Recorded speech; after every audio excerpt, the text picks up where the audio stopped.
Just as a heads up, in this video I have been playing with the white balance on my camera, and I decided to try to make my video look all kind of white like they and washed out like the professionals seem to do. You know, all those big name YouTubers that everybody says my videos should be like. I kind of hate it, but I tried it for one video. Maybe I'm just real bad at it. Anyway, it's only this video, so we go back to normal later. Hopefully it doesn't bother you too much. So, I'm a dumbass. I know what you're saying. Julian, we already knew that. But why, specifically? Yesterday, I filmed a whole bunch of videos, and this one was supposed to be one of them. But then I forgot. So, I'm here filming today, real quick, on my living room chair. But whatever, I have lights. I have fairy lights. I put on some gold on my lips and eyes, and Nigel is here, and that's just gonna have to be good enough, because today we are talking about writing holidays. Yes, so you're writing a fantasy or even a sci-fi book and you want some original holidays in it. What are my tips and tricks? What are you doing, Giorgio? Those pretty Christmas lights, Giorgio? As usual, I remind everyone that I am not the god of writing, and I'm just here to give you some tips and tricks.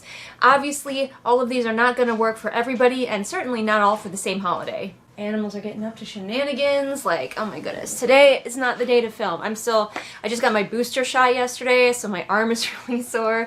I'm just a mess. But we're going to talk about holidays. I may be the trickster god of AuthorTube, but I am not the god of writing, so if any of these tips and tricks don't work for you, that's fine. That's normal. Not everything's going to work for everybody. But here are my thoughts. So the first thing to consider when you're designing your holiday is the time of year / the season. Seasons and times of year have a huge effect on what holidays we celebrate in our world, so it would make sense that they would affect the holidays that your characters are celebrating, such as having a harvest festival at harvest time, or a sex festival in springtime. Giorgio, what are you doing? Georgia was just playing with the toy, and I thought she was getting into something, so she was like, but what, mother? So, obviously, the season can also affect sort of what foods would be served at this holiday, the mood of this holiday. Like if it's in the middle of a deep, dark winter, the mood might be more somber and cozy, and if it's in the middle of a bright summer day, it might be more open and outdoors and celebratory. So factoring in the season is a big thing to keep in mind when you're making your own holidays. Next, a big thing to factor in is religion. Many of the holidays that we celebrate in our world are based off of religions, many of them stolen from other religions. We just swap around. So figuring out the religion of your world is going to be super important to the holidays. And not just the religion that they have now, but also any religions that they've had in the past that they have taken holidays from and brought them forth. There's a lot that you could do with this and really have fun with, messing around with what do the characters believe now, what did people believe in the past, what is stolen from the past, what is modified, and who thinks what, because also you've got people who think that, oh no, we definitely didn't steal that holiday from the pagans. We invented it ourselves, sure, 100%. So you can really have fun with that, messing around with that, and playing with different religions and how they handle holidays, as well as whether certain characters celebrate certain holidays in your world because of their religions. The next one goes hand in hand with that, and that is culture and mixing cultures. So not every holiday might be based on a religion or a god, or something like that, but it definitely might have to do with culture. For example, a lord might want to give a holiday to the peasants in his village because they need a break. So he might make up a holiday because he wants to give his people a nice break and make himself more popular. And maybe this holiday isn't even celebrated in other villages because of this. So thinking about the culture of the place where the holiday is being celebrated can definitely be helpful, especially in, like, say, a fantasy world where there could be cultures that have never even met each other, and so they would have very different holidays. Or it could be fun to explore them having similar holidays even though they've never met each other. That could be interesting too. And of course, how cultures who have recently met each other may begin to blend their holidays. Now let's talk about using existing holidays, because that is honestly the easiest and most tempting thing to do, is to take a holiday we have now and just modify it slightly, give it a slightly different name, but basically all the same traditions and everything, and put it into your world. Now I'm not saying you would be wrong to do this, but I do encourage you to really think about why we have the traditions that we have, or why we do the things that we do in those holidays, and how that was so formed by our world. Would it happen the same way in your world? And would they happen the same way family to family? Because I know that our family goes about our Christmas traditions very differently to how my husband's family goes about their Christmas traditions. Still the same holiday, still roughly the same beats, but everybody does it a little bit differently. So even just taking from an existing holiday might not be recognizable to everybody. I mean, something like Christmas, sure. You want to have a winter holiday where people exchange presents, people are going to be like, yeah, that's basically Christmas. But everybody does it a little bit differently. And of course, remember, if you are borrowing from a holiday that is not your culture and that you don't celebrate, be extra careful about doing that because you could end up with some accidental cultural appropriation happening. It is a little bit impossible in your writing not to be influenced by holidays that exist in our world, so you are probably going to see a little bit of those traditions always sneaking in, and that's fine, as long as you are careful not to do something insulting to somebody else's culture. Fine. Something else to think about with your holidays as you're getting into more the nitty-gritty of what makes up the holiday is symbols and iconography. We have so many symbols and iconography that come about from our holidays, but many of them are born of advertising.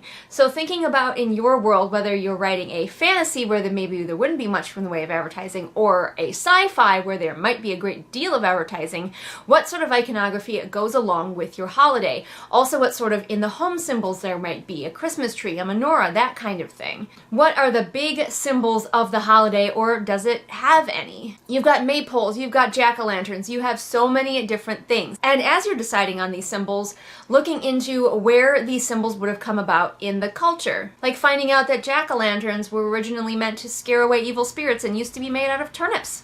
Whether it is through advertising or ancient tradition, figure out why the iconography applies to your holiday. And finally, the last thing that I have on my list to consider for your holidays is food. We talked a little bit about that with the seasons at the beginning. Seasons are obviously going to factor in hugely to what kind of food your characters can enjoy during their holiday, as well as traditions and familial traditions, but also economic status can factor into what your characters eat during the holiday. So perhaps the rich enjoy a delicious ham, but the poor are stuck with potatoes. But hey, maybe they really make up those potatoes extra special for the holiday. Or perhaps the poor people have formed a tradition around the potatoes to make them as special as the ham that the richy riches are eating. If you're writing in a sci-fi world and the characters don't have access to perhaps some of the traditional foods that they had for this holiday, that could also affect them and ways that they might find a way around that. Like, oh no, I wanted ham for this special holiday, but I don't have any on this space station. Let me see if I can make something equivalent with what we do have. Food is a huge part of our holidays and should not be neglected when you're writing a holiday. So there's my list of things to consider when you're writing holidays for your books. I hope that this was helpful. Nice quick little easy video, hopefully. If you want me to go deeper on any of these topics, do let me know. My goodness, my horse. I'm watching my horse out the window and she is in a mood. She is in a mood. I don't blame her. It's cold outside today. It snowed. I'd be crabby too. I hope you all enjoyed this very quick and impromptu video all about holidays. I hope this was helpful to some of you, and I hope that you design some really cool holidays for your worlds. I want to hear about them. Comment below and let me know about holidays that you're creating for your worlds. People always apologize to me when they write like an essay in my comments, and I'm like, I do not mind. I love reading long comments. Like, I live for it. So please tell me all about your holidays down below. I will read them. Don't forget that you can purchase my book, The Wolf and the Hawk, a fantasy romance, available now on Amazon. Just in time for the holiday season.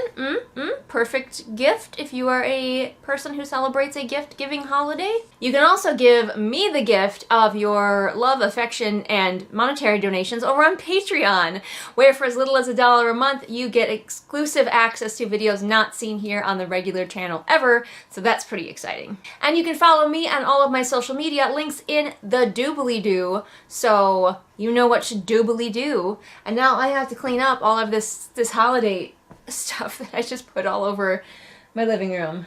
Yay! Why didn't I just film this yesterday like a smart person? I don't know. I don't know. I will see all of you again next time with whatever it is I happen to be doing next time. Bye! I'm as poor as a church mouse that's just had an enormous tax bill on the very day his wife ran off with another mouse, taking all the cheese. Well, thank goodness I have patrons. Patrons like Ashley, Sophia, Merween, Kit, Hinglade, Persephone, Light Julie, Anna, Belle, Anne Sophie, Callison, Ray, Shelby, Zaire, Jesper, Irene, Scribbling Cat, Savvy, Jenny, Amanda, Lisa, Sarah, and Lennox. Thanks again for all your support, everyone. Oh, there's no place like home for the holidays, 'cause no matter how far away you roam, if you want to be happy in a million ways, for the holidays you can't beat home. So